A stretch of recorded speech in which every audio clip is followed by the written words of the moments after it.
What's up video? Dadating na naman tayo kakatakot. So ngayon, papanoorin natin ang nakakatakot na mga paranormal video na kuhanan sa internet. Galing po ang video ito kay Dark TV PH. Don't forget to Like and subscribe. yes at yun, panoorin na natin ang mga nakakatakot na video. Play na natin to. Porque el cabello siento que me parezco muchísimo menos a Dua The Lipa. Fuser. Sa isang late-night livestream, isang TikTok user na nagngangalang Dualupe ang simpleng nakikipagkwentuhan lang sa kanyang mga followers. Okay. Habang abala si Dualupe sa kanyang live, biglang napansin ng kanyang mga viewers ang isang nakakakilabot na bagay sa background. Yo nunca he sentido que me parezco a Dua Lipa, Iwan ko pero doon. desde que me corté el cabello siento que me parezco muchísimo menos a Dua Lipa. Y es que muchísima gente me dice que me parezco a la Dua Lipa del 2018 más o menos, que tiene como el cabello cortito. Y me puse a ver fotos y nada que ver. O sea, ella se ve increíble, tenía el cabello súper bonito y yo parezco...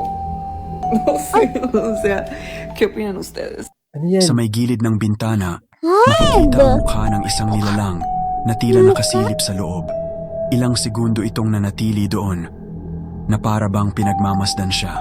Sana sa Wala namang kamalay-malay si Dualupe. May sumilip no, may sumilip. Nagpatuloy lang siya sa pagla-live hanggang sa biglang mapuno ang kanyang chat ng mga komento na may kung ano raw sa bintana. Doon lang niya nalaman ang kakaibang presensyang iyon. Cabello siento que me parezco muchísimo menos a Dua Lipa. Y es que muchísima gente me dice que me parezco a la Dua Lipa del... Ano sa tingin nyo? Multo nga ba ang nasaksihan ng mga viewer ni Dualupe? O isang simpleng pananakot lamang? Kayo na ang humusga. Bakit ganyan? Kakaiba red siya. Pangapat natin.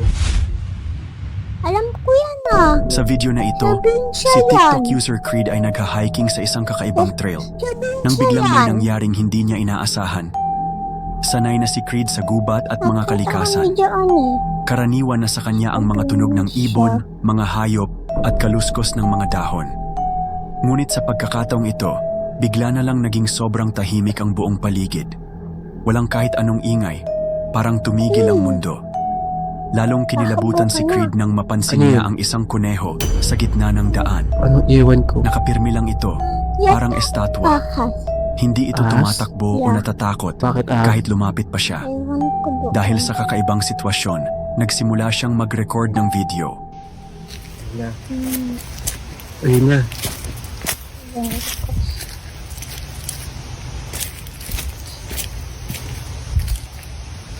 Baka nasilip. Baka nasilip sa likod. Ah? Boses, may boses. May boses.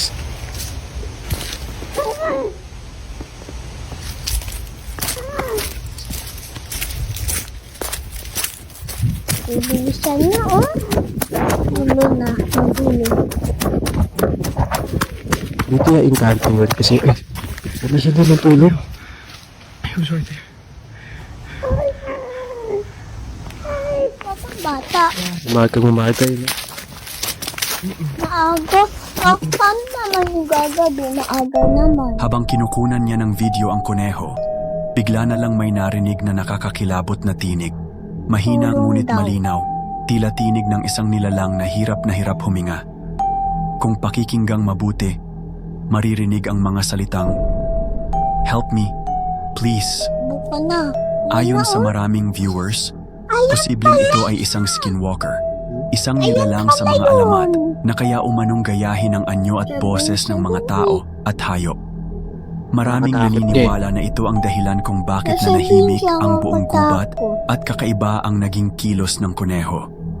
Isa nga ba itong tunay na encounter sa isang skinwalker? O may ibang paliwanag sa likod ng video na ito? Next video. I-comment mo sa ibaba ang iyong opinyon. Next.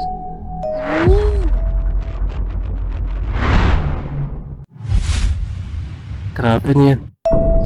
Sa video namang ito, isang binata ang hindi inaasahang nakakuha ng kakaibang tagpo gamit lamang ang kanyang cellphone camera. Nang gabing iyon, kaswal lamang silang nakaupo ng kanyang mga kaibigan sa kanilang balkonahe. Naglalaro ng baraha at nagkukwentuhan. Pero unti-unting nag-iba ang ihip ng hangin nang mapansin ng isa sa kanila ang isang bagay na tila kakaiba sa bahay ng kapitbahay na hindi naman kalayuan sa kanila. Dahil sa matinding kuryosidad, agad nilang kinunan ng video na sabing tagpo. At ito ang kanilang nakuha. God. Ano yan? May nakatayo. Ito, sino yun? Saan? Manang yata yan eh. Saan? Manang ba yun? Hindi ko alam. Ano ba? Ito yata yun eh.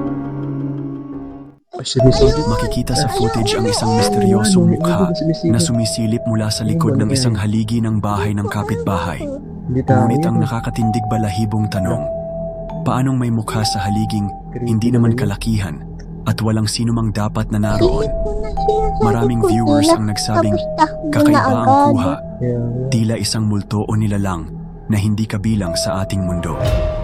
Ngunit hindi rin maiwasan ng ilan na questionin ang pagiging totoo ng video. ayun na.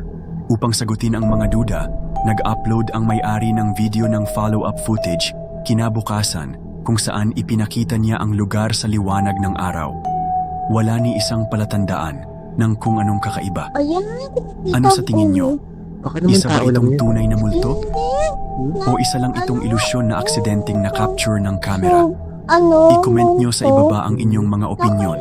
Nakared siya. Ay, napakalang video natin. Para sa akin, ewan ko lang kung tao ba yan. Tao ba hindi eh. Ewan ko. Isang TikTok user ang nagbahagi ng isang hindi inaasahang karanasan na hanggang ngayon ay wala pa ring malinaw na paliwanag. Huwag Sa ka kuha ng labas. video, makikita na Huwag ka kinukuhanan niya ng labas footage kasi ang isang misteryosong makukunin figura niya sa yung bakura ng isang bahay. kutsilyo. Isang lugar na pinaniniwalaan ng ilan na di umano'y pinamumugaran ng mga Ayan. multo. Ito ba yan? Ito. Hindi. Saan ba?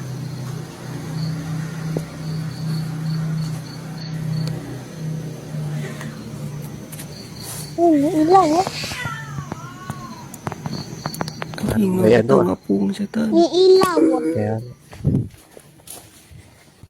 Sa mismong video, malinaw na matatanaw ang isang matangkad na puting anino may na anino tila nga. nakalutang sa ere. Ang lakas. Habang Dyan, may patuloy anino. ang pagre-record, kapansin-pansing hindi ito gumagalaw. Ilaw. Ngunit para May bang ilaw, nakatingin oh. ito direkta sa Kaya- camera. Mata ba yan? Dahil Ha? dito, Mata. agad na Mata yata kinabahan yan. ang nagvi-video Takbo at ka, dali-daling umalis sa takbo. lugar. Hanggang ngayon, hindi pa rin tiyak kung ito ba ay isang multo, isang espiritu, o isang bagay lang na kahawig ng isang nilalang. Ngunit kung pagbabasehan ang hitsura at kakaibang presensya nito, maraming Hala. netizens ang naniniwala na mayroong kakaiba sa nilalang na ito. Unang video natin yung kanina, anino yata yun. Yeah. Bakit? Nakakatakot. Isang lalaki na nagngangalang Frank ang mahilig mag-explore ng mga abandonadong lugar. Ngunit isang araw, tila nagkamali siya ng pinasok. Natagpuan niya ang isang kakaibang lugar na may mga simbolong demonyo na nakapinta sa mga pader. Kapunta dyan. Hindi niya Bakit ito sila masyadong nagagawa ng pinansin ritual noong yung mga una. sumusunod kay Ngunit Satan? makalipas ang ilang araw, nagsimula na ang mga hindi maipaliwanag na kaganapan sa kanyang tahanan. Bahay ng mga demonyo. Madalas siyang makarinig ng mga kakaibang tunog sa loob ng bahay, mga kaluskos, mahihinang boses, at tila mga yapak na wala namang pinanggagalingan. Wag. Hanggang Wag isang mo gabi, kasi. muling narinig ni Frank ang mga tunog at nagdesisyon siyang i-record ito. Wag. Panoorin nating mabuti ang kanyang nakuhanan. Ito, Wag. may bata. Wag. Wag. Wag. May bata.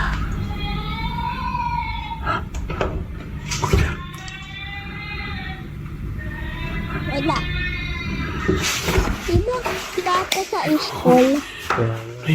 Naka-school. Makikita't maririnig natin sa video ang isang nakakakilabot na tunog ng umiiyak na sanggol, ngunit parang ang creepy at hindi normal. Ang mas nakakatindig balahibo pa, nang buksan niya ang pintuan ng kwarto kung saan nanggagaling ang tunog. Wala siyang nadatnan, Parang ngunit hindi hindi dito abandonado, no? natapos ang kababalaghan. Ilang araw ang lumipas, mas lumala ang mga kaganapan.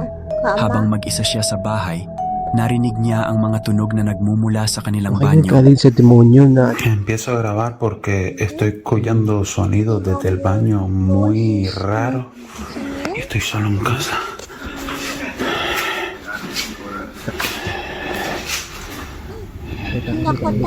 Nakaganti siya. Dentro del baño. No.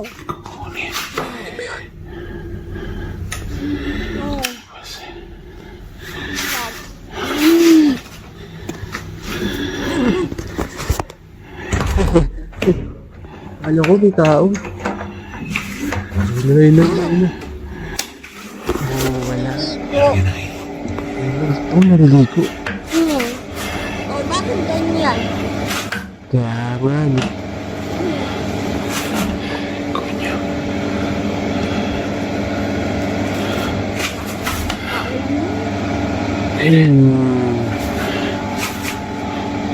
¿Qué coño? Nang kanyang silipin, kusang gumalaw ang kurtina ng shower. So nakita natin, Parang may Kat, tao sa anong likod masabi mo? Sumunod kaya sa kanya yung mga demonyo dun sa abandonadong lugar na napunta niya. Ano sabihin siya? May magtutulong, sabi niya. Matutulong. So totoo ba na may mga multo sa probinsya? Yeah. Paano mo nasabi? Napunta kami doon. Di ba wala ako dito? Nakakita ka ng multo doon? Hindi, wala. Ba't wala? Wala siya, di siya nasisigaw So yun, di nasisigaw. At dyan po nagtatapos sa mga paranormal video natin. Shoutout po kay Dark TV para sa mga clip. Para po sa pag-compile ng mga clip na ito. At dito po nagtatapos ang ating video. Don't forget to I-like and subscribe! at magkita-kita po tayo sa mga susunod po natin mga paranormal videos.